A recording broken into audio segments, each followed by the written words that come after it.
My sister isn't really my sister, the family lie that destroyed our lives forever. The photograph trembled in my hands as I stared at the hospital bracelet wrapped around a tiny wrist. Baby girl Guy Martinez, it read, dated 23 years ago. But Sarah's last name had always been Thompson, like mine. Like our parents. Or so I thought. I'd been cleaning out Mom's attic after her funeral when I found the box hidden beneath dusty Christmas decorations. Inside were documents, photos, and letters that would unravel everything I believed about my family, everything I believed about my sister. Sarah had always been the golden child. Straight A's, full scholarship to Columbia, now a successful lawyer in Manhattan. Meanwhile, I'd struggled through community college and worked dead-end jobs, always feeling like I was competing against a ghost. Mom and Dad never said it outright, but their pride in Sarah was evident in every family gathering, every conversation with neighbors, every Christmas card photo where she stood slightly forward while I lingered in the background. She's just naturally gifted, Mom would say when I'd complain about the obvious favoritism. You have your own talents, sweetheart. But I never found those talents, not while Sarah excelled at everything she touched.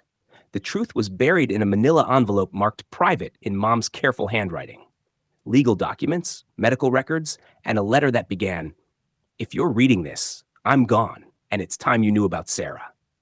My hands shook as I read Mom's confession. Sarah wasn't my sister. She wasn't even adopted in the traditional sense. She was the daughter of Mom's younger sister, Maria, who had died in a car accident when Sarah was 6 months old. Dad's brother, Sarah's biological father, had been driving drunk that night. He survived. Maria didn't. The family had made a pact. Rather than let Sarah grow up knowing her father had killed her mother, they would raise her as their own. They moved across the country, changed their names from Martinez to Thompson, and started over. To Sarah, our parents were Mom and Dad. To me, they were the only parents I'd ever known. But the truth was that I was living with my cousin, not my sister, and my parents had built our entire family on a lie. The worst part wasn't just the deception. It was understanding why Sarah had always been different, why she'd seemed to effortlessly excel while I struggled. The guilt our parents carried had manifested as overcompensation. Every achievement of Sarah's was celebrated as vindication that they'd made the right choice. Every struggle of mine was a reminder that they were failing their real child while succeeding with their adopted one. I confronted Dad first. He was watering his tomatoes in the backyard, the same methodical way he'd done every evening for 30 years. When I showed him the documents, his face aged a decade in seconds. "We did what we thought was best," he said, setting down the hose. Sarah lost everything. We couldn't let her lose her innocence, too. "What about my innocence?" I asked. "What about growing up thinking I wasn't good enough, smart enough, worthy enough of the love you gave her?" He sat heavily on his garden bench. "You were our son, our blood. We thought you'd understand someday, that you were strong enough to handle not being the favorite. But I wasn't your favorite because she wasn't even your daughter. She was your niece, your responsibility, your guilt project." Dad's eyes filled with tears. "She was our daughter the moment we decided to raise her. Just like you were our son from the moment you were born. We loved you both." "Differently," I said. "You loved us differently, and now I know why." When I told Sarah, she was in her pristine Manhattan apartment, preparing for a case that would make her the youngest partner in her firm's history. She listened in silence as I explained everything, showed her the documents, read her portions of Mom's letter. "This doesn't change anything," she said finally, but her voice was hollow. "It changes everything," I replied. "Don't you see? They treated you like precious cargo because they felt guilty. They treated me like I was expendable because I was just their regular kid." Sarah walked to her window, looking out at the city lights. "So what you're saying is that everything I've achieved, everything I've worked for was just compensation?" "I'm saying we were both victims of the same lie." She turned to face me, and I saw something I'd never seen before in my perfect sister's eyes: doubt. "Do you think I would have been different if I'd grown up knowing the truth?" "I think we both would have been different." The revelation destroyed us in ways I hadn't anticipated. Sarah threw herself even deeper into work, as if proving her worth could somehow validate the deception. She stopped calling Dad, stopped visiting for holidays. When she did speak to him, their conversations were stilted, formal, like business transactions. I, meanwhile, found myself caught between anger and grief. Angry at the lie, but grieving for the family I thought I'd had. The parents who had seemed to love Sarah more weren't actually showing favoritism. They were showing fear. Fear that they weren't doing enough for the child they'd promised to protect. Dad called me one evening, 6 months after Mom's funeral. Sarah won't talk to me, he said. She says she needs time to process. Maybe she does. And you? Do you need time too? I considered his question. Did I need time, or did I need something else entirely? I need to understand why you never told us. Because, he said, his voice breaking, we were afraid that if Sarah knew the truth, she'd see herself as damaged, as a victim, and we were afraid that if you knew, you'd see her as an outsider. Instead, you made me feel like the outsider. We made mistakes, he admitted. We thought we were protecting everyone, but we were just protecting ourselves from having difficult conversations. The family gathering stopped. Sarah and I maintained polite contact, but the easy camaraderie we'd shared, however complicated by competition, was gone. We were two people who had grown up in the same house but lived in different realities. A year later, Sarah surprised me with a visit. She looked tired, older somehow, despite her success. I've been in therapy, she said without preamble, trying to figure out who I am when I'm not trying to be the perfect, grateful daughter. And I realize I never got to just be your sister. I was always this protected thing, this special project. But you were just a kid trying to understand why his parents seemed to love someone else more. We talked for hours that day. About the pressure she'd felt to excel, about the inadequacy I'd felt watching her succeed, about parents who had tried to love us, but had never learned how to love us equally. The strange thing is, Sarah said as she prepared to leave, I always felt like I didn't quite fit, like I was performing being part of the family rather than just being part of it.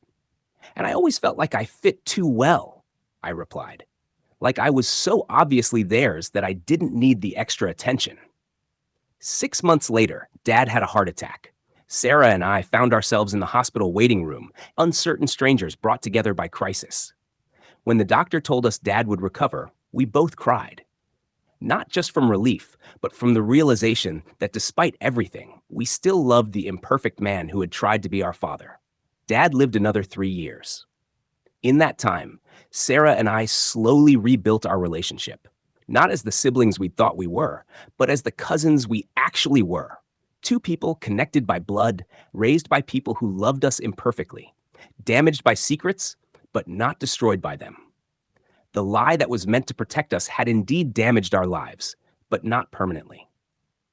In learning the truth, we also learned something our parents never understood, that love doesn't require deception, that protection doesn't require lies, and that family isn't just about blood or legal documents or even the stories we tell ourselves. During Dad's final months, he made an effort to share more stories about our childhood, filling in gaps that the secret had created. He told me about the nights he'd stayed up worried that I felt unloved, about the conversations he and Mom had about whether they were doing right by either of us. He showed me photos I'd never seen before. Pictures of him teaching me to ride a bike, of birthday parties where I was clearly the center of attention, moments that had been overshadowed in my memory by Sarah's achievements. I need you to know, he said one afternoon as we sat in his hospital room, that every moment of pride I felt for Sarah, I felt equally for you. The difference was that with her, I was always afraid it might disappear. With you, I knew it was real and lasting. Sarah visited him regularly during those final months too.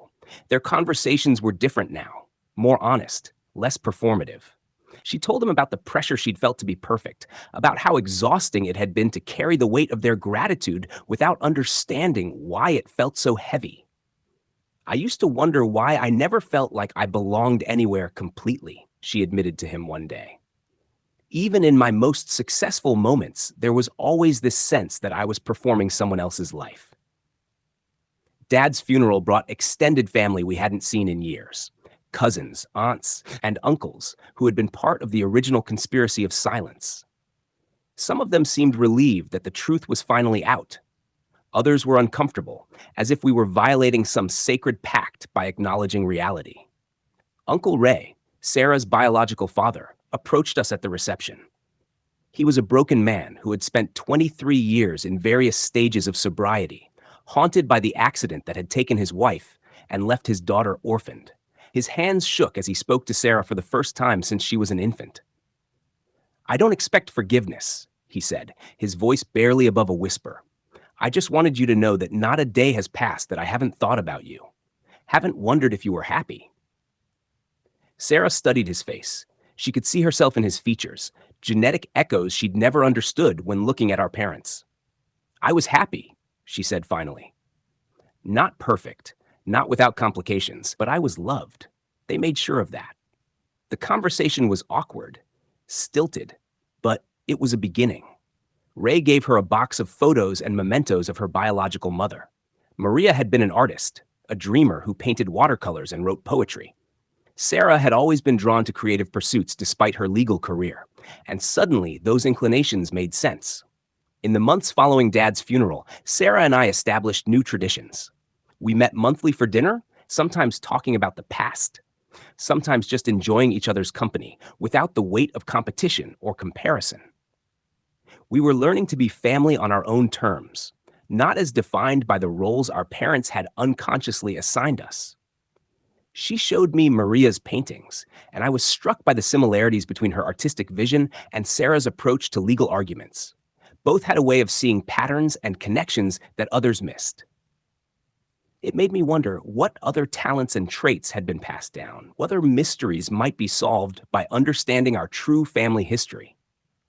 I started researching our genealogy, tracing back the Martinez family line. I discovered relatives we'd never known about, stories that explained why Sarah had always been drawn to social justice, why she chose family law as her specialty. Her mother had been an advocate for immigrant rights. Her dedication to protecting families made sense now as something deeper than career ambition. The research also revealed something unexpected about myself. Dad's family had a history of educators and social workers, people who helped others find their way. My struggles with traditional success started to feel less like failure and more like a different kind of calling. I enrolled in a social work program, finally understanding my empathy and ability to connect with struggling people wasn't a weakness, but a strength. 2 years after Dad's death, Sarah called me with news that would test everything we'd rebuilt. She was getting married to David, her law partner, and she wanted me to walk her down the aisle. "I know it's unconventional," she said, "but you're the closest thing to a brother I have, and I want you there."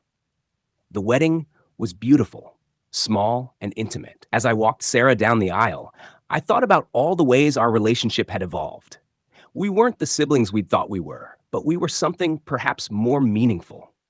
Two people who had chosen to remain family, despite learning that everything we'd believed about our connection was built on deception. In my brief speech at the reception, I talked about how families are made not just by blood or circumstance, but by the daily choice to love and support each other through truth and lies, success and failure, joy and grief. Sarah cried, and for the first time in our adult lives, her tears didn't make me feel inadequate or excluded. They made me feel like I'd finally said something that mattered. Today, 5 years after discovering the truth, Sarah and I have both built lives that feel authentic. She practices family law with a focus on adoption and custody cases, helping other families navigate the complexities of love and legal relationships. I work with teenagers in the foster system, kids who understand what it means to have their sense of family disrupted and redefined. We still see Uncle Ray occasionally. He's been sober for 3 years now and has found some measure of peace in knowing that Sarah grew up loved, even if that love came through complicated circumstances. Sarah has even started painting again, using her mother's old easel that Ray had saved all these years. The lie that was meant to protect us had indeed damaged our lives, but not permanently. In learning the truth, we also learned something our parents never understood, that love doesn't require deception, that protection doesn't require lies, and that family isn't just about blood or legal documents or even the stories we tell ourselves. Family is about choosing to stay, choosing to forgive, choosing to love people despite their flaws and mistakes. Sarah isn't my sister, but she's still my family. And sometimes that's more than enough. It's everything.